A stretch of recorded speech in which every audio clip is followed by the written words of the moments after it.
मुसलमान आरएसएस से इतना डरते क्यों हैं, ये बात हिंदुओं को भी समझ में नहीं आती। जबकि हम आरएसएस को देखते हैं तो आरएसएस अपने स्वयंसेवकों की, अपने प्रचारकों की सुरक्षा करने में असमर्थ है पूरी तरह से, है ना। उनकी सुरक्षा की कोई गारंटी नहीं है।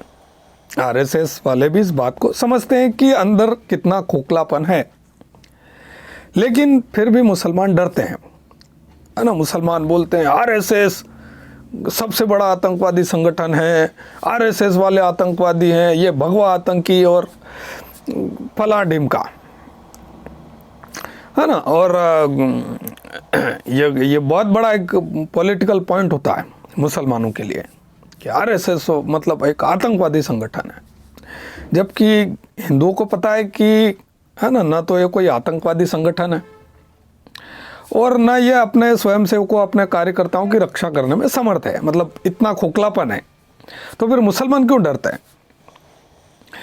देखिए, मुसलमानों के डरने का जो पॉइंट है, इसके मैंने कुछ पॉइंट्स निकाले हैं। एक पॉइंट तो ये कि आरएसएस ने जो सुरक्षित करके रखा हुआ है वो भारत का गौरवशाली इतिहास है, और ये बहुत बड़ी ताकत है कि उस इतिहास को लोगों को बताते जाना, है ना, आगे सालों साल बताते जाना। तो इससे मुसलमानों को ये चिंता है कि ये इन लोगों के, हिंदुओं के अंदर इनके इतिहास का गर्व है, और वो गर्व बहुत बड़ी ताकत है। एक तो ये पॉइंट हुआ। दूसरा ये कि किसी मिलिट्री को दूसरी मिलिट्री की झलक समझ में आ जाती है। जब मुसलमान परेड करते हैं, यानी कि नमाज बिल्कुल पंक्तिबद्ध होकर, है ना, उनका दिमाग जो है मिलिट्री के सैनिक की तरह चलता है, तो उनको ये समझ में आता है कि यार ये आरएसएस वाले भी इस टाइप से परेड करते हैं एक साथ, है ना, वो पथ संचलन निकालते हैं, तो ये भी कुछ मिलिट्री टाइप ही है।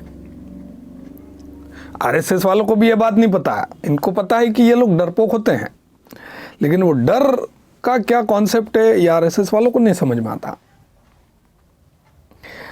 ठीक है, तो इधर के जो, है ना, मुस्लिम जो लोग हैं, उनको ये समझ में आता है कि यार ये आरएसएस, है ना, इस टाइप से इनकी भी, हिंदुओं की भी ट्रेनिंग करवा के और ये बहुत लोग निकाल चुका है। तो दूसरा पॉइंट तो ये हुआ कि मिलिट्री मतलब ट्रेनिंग का डर है कि ये ट्रेनिंग ऐसी ही कुछ है जैसे इनकी है, जैसे मुसलमानों की ट्रेनिंग है वैसे आरएसएस वालों की। तो ये मुसलमानों को समझ में आता है कि यार ये कुछ अलग कॉन्सेप्ट है, ये भी हमारे जैसा ही कॉन्सेप्ट है, इसलिए वो, है ना, डर है। और तीसरा जो कारण है वो पैरानॉइड पर्सनालिटी डिसऑर्डर तो है ही कि भाई मुसलमानों को हर किसी चीज़ से डर लगता है। तो ये 3 पॉइंट है। पहला तो है कि आरएसएस ने गौरवशाली इतिहास जो हिंदुओं का रहा है उसको बिल्कुल संरक्षित करके रखा हुआ है, और वो पीढ़ी दर पीढ़ी आगे बढ़ाते जाते हैं। ठीक है, और करोड़ों हिंदुओं तक वो उन्होंने पहुंचाया है और उसको सुरक्षित रखा हुआ है।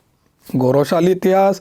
दूसरा ट्रेनिंग मिलिट्री जैसी, है ना, तो ये मुसलमानों को समझ में आता है। और तीसरा जो मुसलमानों का पैरानॉइड पर्सनालिटी डिसऑर्डर है, जिससे कि वो, है ना, किसी भी प्रतिद्वंदी को देखकर डरते हैं वो ज़्यादा। तो ये 3 पॉइंट है। इससे आप, है ना, कंक्लूड कर सकते हैं कि मुसलमान क्यों डरते हैं आरएसएस से, जबकि आरएसएस के अंदर वालों को पता है कि सिस्टम अंदर खोखला है ना, लेकिन वो ताकत क्या है वो मैंने आपको बताई है कि आरएसएस की ताकत क्या है। तो इस वीडियो में इतना ही। अगर आपको वीडियो पसंद आए तो वीडियो को लाइक करें, चैनल को सब्सक्राइब करें, कमेंट सेक्शन में जो मर्जी आए वो लिखें। आप पूरी तरह से स्वतंत्र हैं। मिलते हैं अगले वीडियो में। बाय।